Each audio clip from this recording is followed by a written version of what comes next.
The first area is what has the impact of our camera shift had on the main subject, on these stairs here.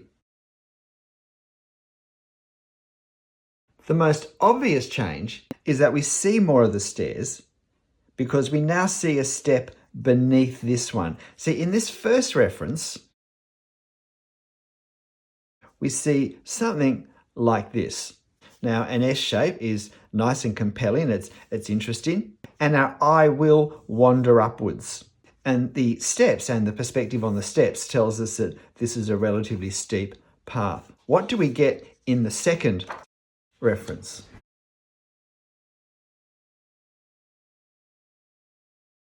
What we get is a significantly longer snake effect.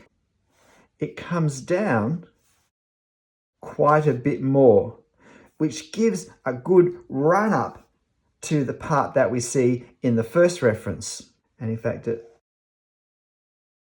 really is more like this. So in the second reference, by just tilting our camera down slightly, we've significantly increased the visual interest, the dynamism of this pathway shape, overall shape. By getting this S shape, I think considerably more included in our scene.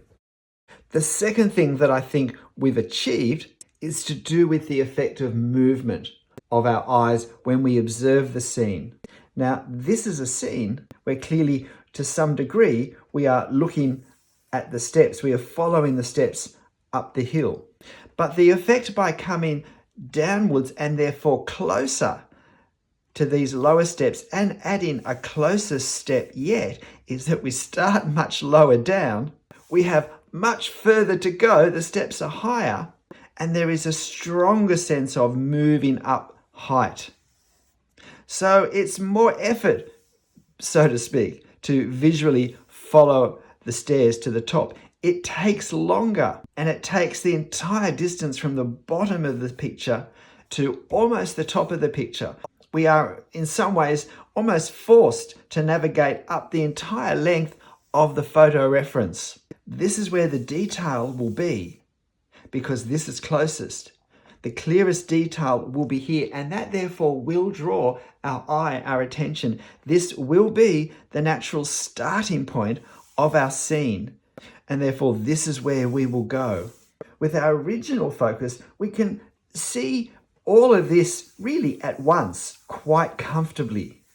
We can see this as peripheral, we can see this as peripheral, and therefore we can just see this in the center. So in a way, we don't even need to travel so much. We can just see these stairs at once.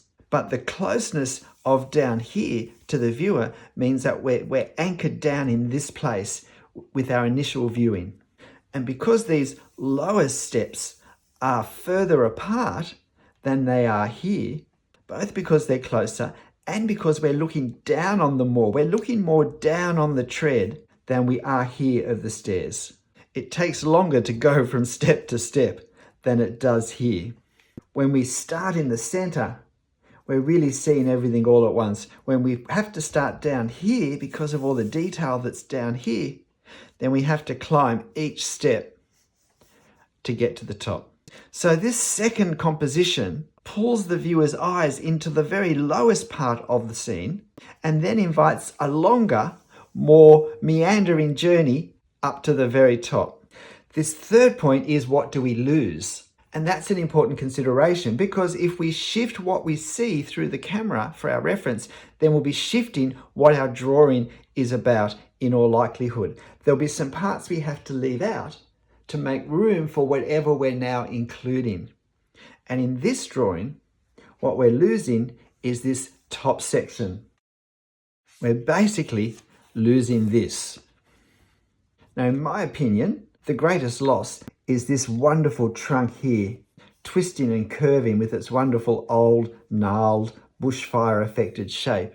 That really is silhouetted by being significantly closer to us than any of these trees behind it.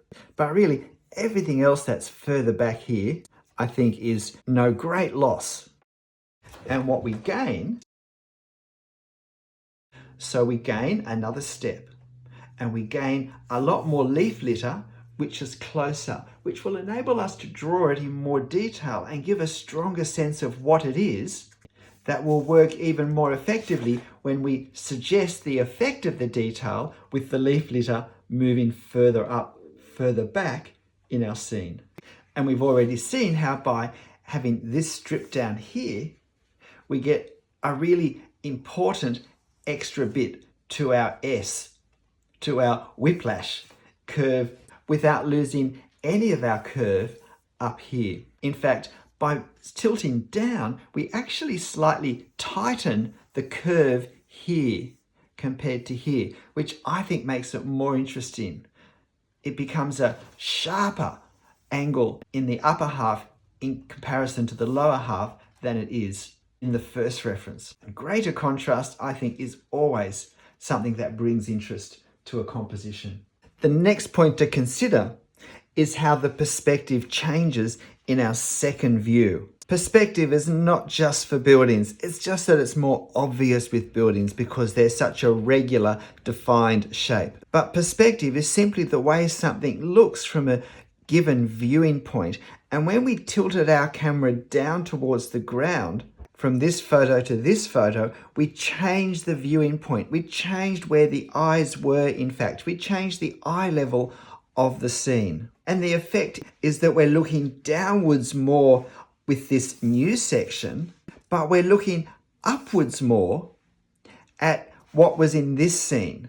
In order to look down more here, we have to look up more in the rest of the scene. What looking up more does is that it shortens the gap between each of these steps from this scene into this scene. And that's why I mentioned earlier that this compresses as it moves further up, because we're sitting down more, looking upwards more, and each of these treads is hidden slightly more in this scene by the tread beneath it than in this scene. Now, because these are steps defined by natural stonework or by cut pieces of timber, they're not all the same height, and so it's not so obvious. But it does mean that these treads are seen from a slightly more narrowed view in this scene than in this scene. And this also slightly changes the angle of the steps. It decreases the angle slightly in this scene as we see it more side on.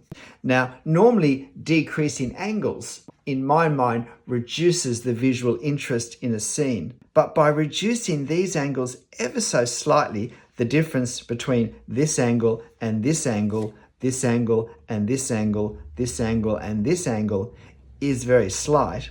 We get to add this angle in with this lower step, which is a far more significant angle than this one, which I think introduces a much stronger sense of rhythm and movement into our scene, and is definitely a net gain.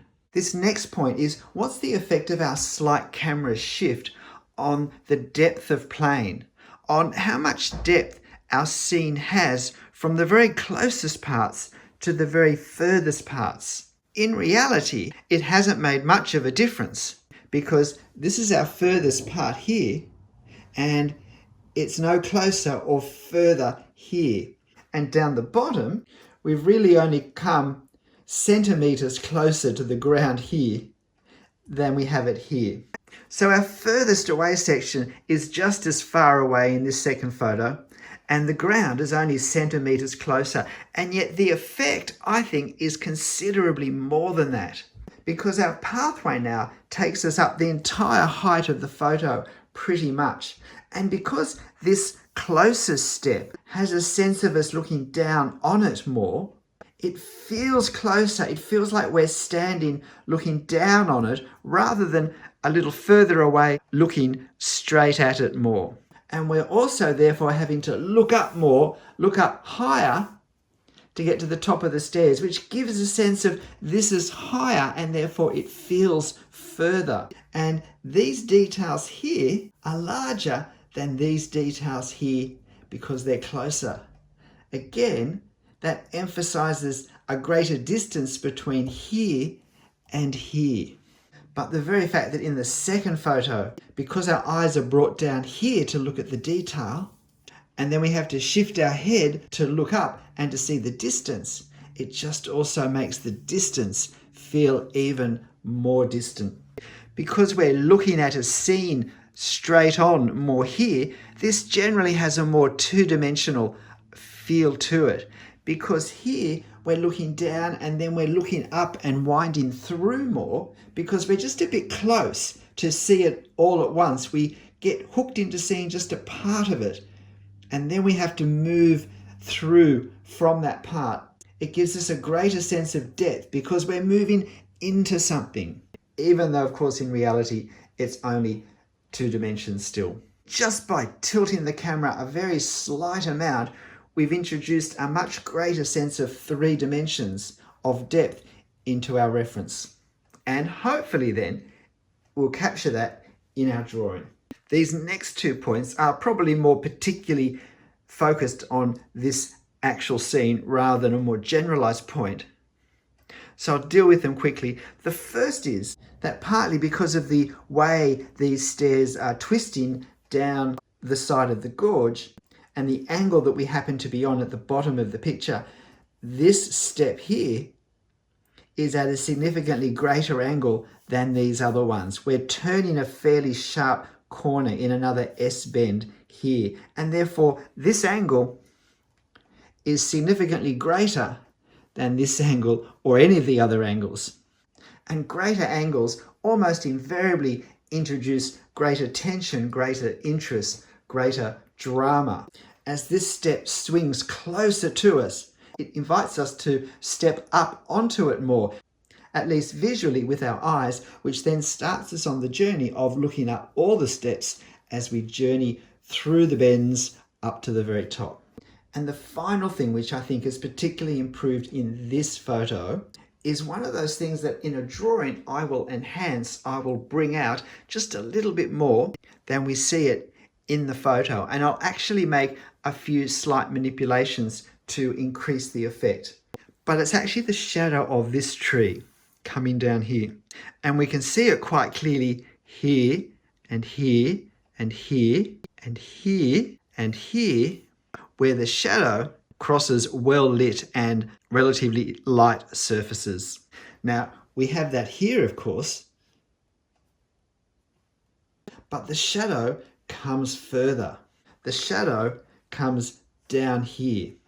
And the thing that I would do as I draw this to emphasize the shadow a little bit more is I will introduce just a little bit of light about there where my finger is. Just a very small amount to just give a sense of defining this side so that we can see that it actually travels past here.